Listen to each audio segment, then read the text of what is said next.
Hello, good evening, welcome back to Butler School. So my name's Simeon Rosse and today we're going to look at silver service. Now, there's getting less and less people that can do silver service. In fact, I heard a radio interview a little while ago and they were interviewing some guy from a hotel restaurant and they said, "Oh, what's silver service?" And he said, "Oh, that's something that people used to do, nobody knows how to do it anymore, it's dead." Absolutely rubbish. I was shouting at the radio in my car. I was so annoyed about it. If I could have, I'd have phoned up Radio 2 and said, "Listen, it's still done and it's still a very useful skill." So I'm going to make sure that all of you at home know how to do it. You're going to have to practice this one a bit at home. I'll try to show you as best as I can, but you'll definitely need to practice one at home, okay? Right, so first what I need to do is show you how to hold the spoon and fork. So I'm going to have to show you a bit of a close-up here. The spoon goes on the bottom. So it goes on top of the little finger, then your second finger goes over the top, and your third finger goes underneath, just like that, okay? Can you see that? Right. And then I call these my little pinchy fingers. So my little pinchy fingers here are going to hold the fork somewhere around there. And what you'll find is then you've got this. Now, some people say, "Why don't you use tongs?" Well, my big reason for not using tongs is you don't look like a professional. If you have to use tongs to serve the food, you don't look like a professional because anybody can do that. But more importantly, you've got a lot more dexterity with a spoon and fork than you ever could with tongs. You can flip that fork over if you're serving something like a round bread roll that you want to grip like that, or something that you need to push the prongs of the fork into. If you're serving something like mashed potato, I'll tell you a story. I used to work with a chef who just liked to make it quite hard for us.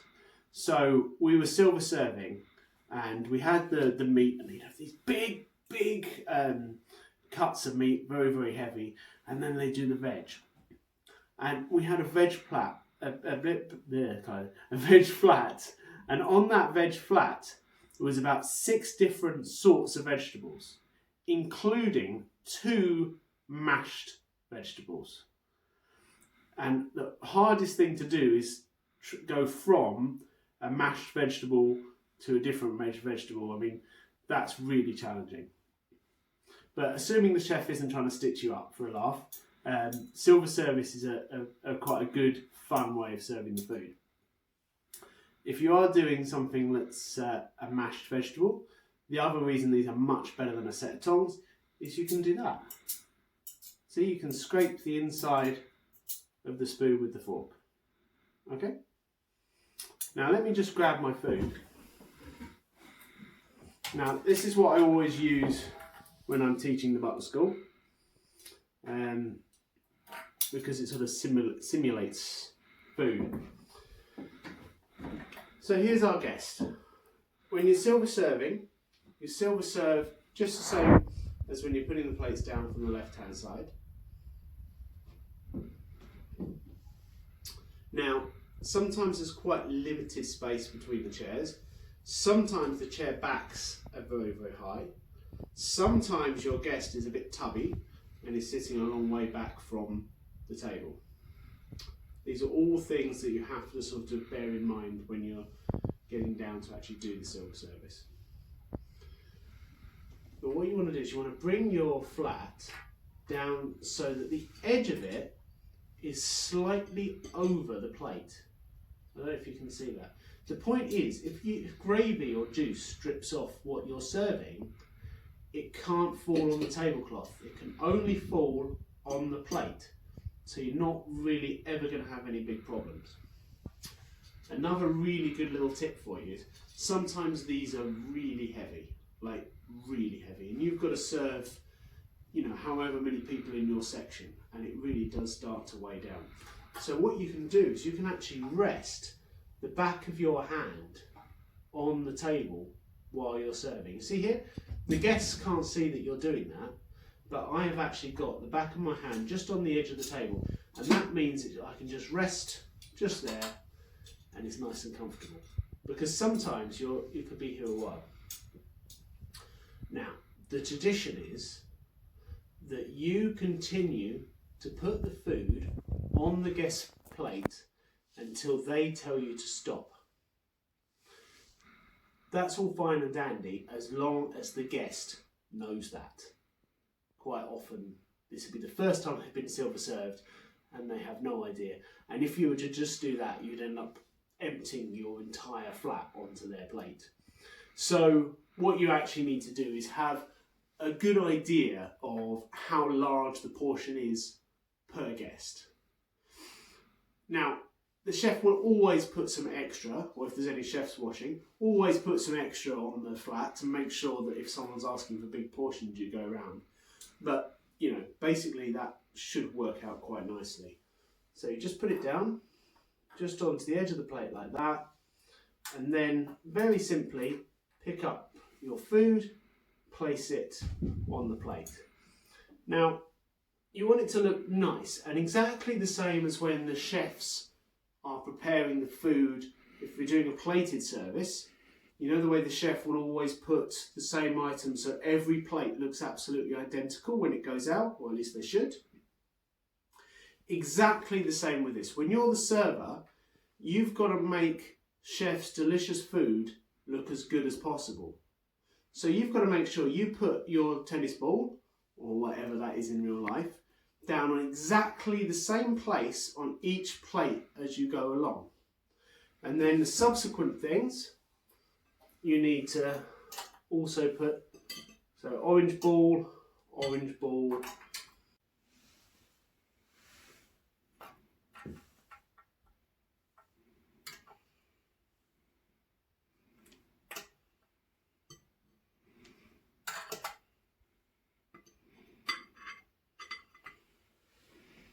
light orange ball. Okay, normal food doesn't usually roll around on the plate, but I think my table's not quite flat. But you see what I mean? You've got to put it down in the same place so they're all uniform as you travel along the table. So this is something that you can practice at home. You don't need any equipment to practice at home. Look, okay, I'm using a silver flat. Let's get rid of the silver flat for a sec. Let's just use a side plate. I'm sure you've got some plates at home. Now, you can use these. It's also quite good for practicing your balance, for that matter. So as long as you have a plate and a spoon and fork, or two plates and a spoon and fork, you can practice this at home. That is all the equipment you need. So you just come down, exactly the same, to the edge of the plate.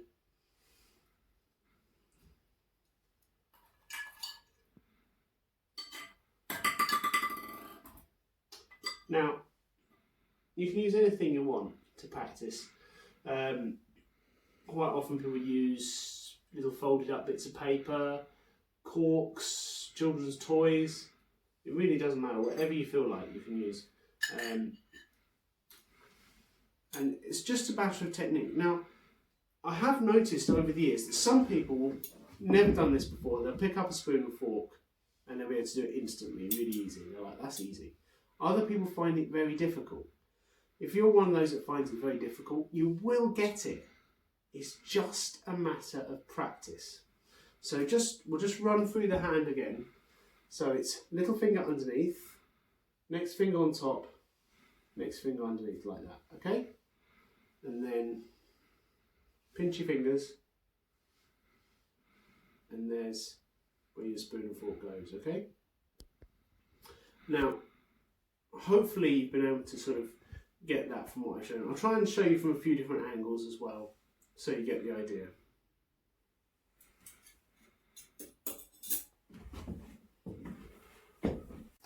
So, if you're serving something flat, like ham or slices of cold meat, something like that, what I would recommend is rather than a spoon and fork, you actually use two fish knives. So, the way you hold them and everything is exactly the same way. So if I can just show you here, I'll just use these envelopes just to give you the idea. And all you simply do is you can actually use them to pass between the sheets quite easily. So if I bring that to the side, so you can imagine that's a plate full of ham or beef or anything like that, and you can pick it up individual slices at a time and then place it down as required on the plate.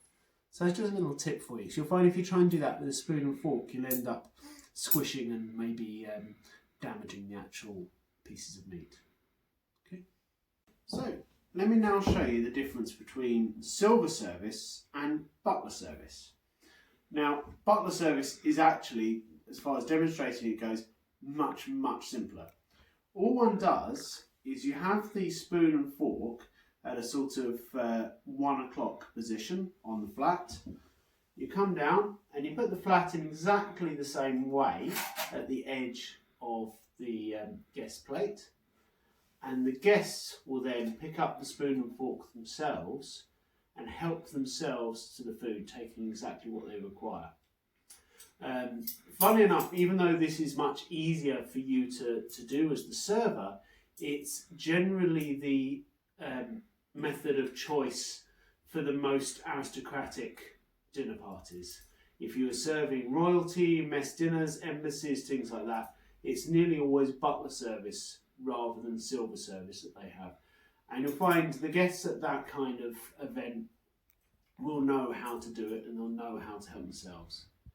Sometimes you'll have a guest who's not used to it at that sort of event, and for them you will need to help them a bit. You might even need to silver serve for them, or just explain to them in a very polite way, please just help yourself, sir, or something along those lines.